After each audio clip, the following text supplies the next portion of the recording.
विना अनुदानातील सेवाग्राह्य धरलीच पाहिजे. विना अनुदानातील सेवाग्राह्य धरलीच पाहिजे. महाराष्ट्र राज्य अशासकीय तांत्रिक माध्यमिक शिक्षण महासंघ विना अनुदानित कृती समितीचे आपल्या विविध मागण्यांसाठी मुंबईतील आझाद मैदानामध्ये उपोषण करण्यात येत आहे। या संदर्भात उपोषणकर्त्या निवृत्त शिक्षकांशी आम्ही संवाद साधला आहे।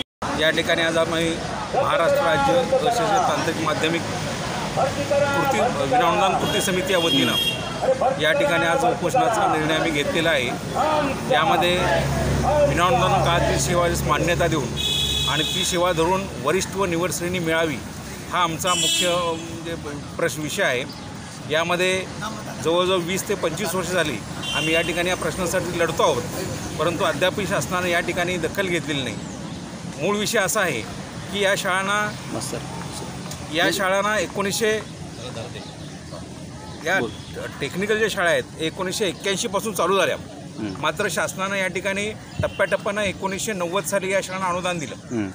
हे अनुदान दिल्यानंतर 1990 पासून त्या लोकांच्या सगळ्या सेवा धरल्या गेल्या, परंतु पाठीमागची विनाअनुदान काळातली जी सेवा होती ती शालेय शिक्षण विभागाप्रमाणे धरावी अशा प्रकारचं आम्ही बऱ्याच वेळा आंदोलन या संदर्भात केलेलं आहे। तरी पण कोणत्याही प्रकारची शासनाने दखल घेतली आणि ती सेवा आमची धरली गेली नाही आणि त्यामुळं ती पाठीमागची सेवा न धरल्यामुळं 12 वर्षाची वरिष्ठ श्रेणी आणि 24 वर्षाची निवड श्रेणी ही आम्हाला वेळेत मिळू शकली नाही। त्यामुळे बऱ्याच कर्मचाऱ्यांचा तोटा झालेला आहे आणि त्यामुळं शासनाकडे आमची अशी मागणी आहे की पाठीमागची आमची जी सेवा आहे विनाअनुदान काळातली सेवा धरून सर्व कर्मचाऱ्यांना वरिष्ठ आणि निवड श्रेणी मिळावी हा आमचा मुख्य प्रश्न आहे। एवढ्या वर्षापासूनची मागणी आहे।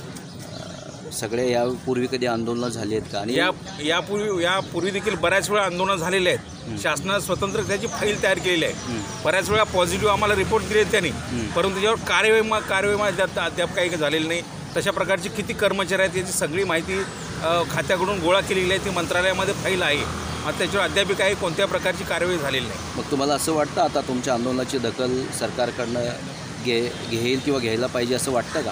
सरकारनं नक्कीच या आंदोलनाची दखल घेतली पाहिजे, कारण लोकांचे आमचे कर्मचारी जर कमी असले तर सेवानिवृत्तीची संख्या आता जास्त झालेली आहे आणि जे आता सेवानिवृत्त झालेत त्याच लोकांचा यामध्ये भयंकर तोटा झालेला आहे आणि त्यामुळे शासनाने याची नक्कीच दखल घ्यावी लागेल शासनाला, अन्यथा आम्ही याच्या पुढचा कठोर निर्णय घेण्याच्या तयारीत आहोत। 1983 पासून विनाअनुदान काळात सेवा झाली, 90ला ग्रँड मिळाली।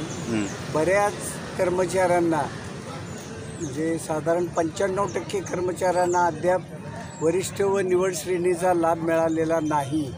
12 वर्षे पूर्ण होऊनसुद्धा त्यासाठी शासनानं जागा करायसाठी आम्ही हा उपोषणाचा मार्ग अवलंबलेला आहे। आता याच्यावर आत्तापर्यंत बऱ्याचदा उपोषणं वगैरे झालेली आहेत, पण शासनानं काही दखल घेतलेली नाही। आत्ता जर घेतली नाही तर आम्ही याच्या पुढं उग्र आंदोलन करण्याच्या विचारात आहोत। किती लोक आहेत? प्रातिनिधिक स्वरूपात आम्ही आता 6 जण इथं आलेलो आहे। बाकीच्या लोक येऊन आम्हाला भेटून जातात, टप्प्याटप्प्याने येऊन 2-2, 4-4 जण येऊन जातात, पण आम्ही त्यांना सांगितले की आम्ही प्रातिनिधिक स्वरूपात 6-7 जण आम्ही इथं आहोत। काय होते बघूया शासन काय करते, त्याच्यावर आम्ही पुढची दिशा ठरवणार आहोत। या आंदोलनाची दखल महाराष्ट्र शासन कशा प्रकारचे घेतं हे देखील आता पाहणं औत्सुक्याचं ठरणार आहे।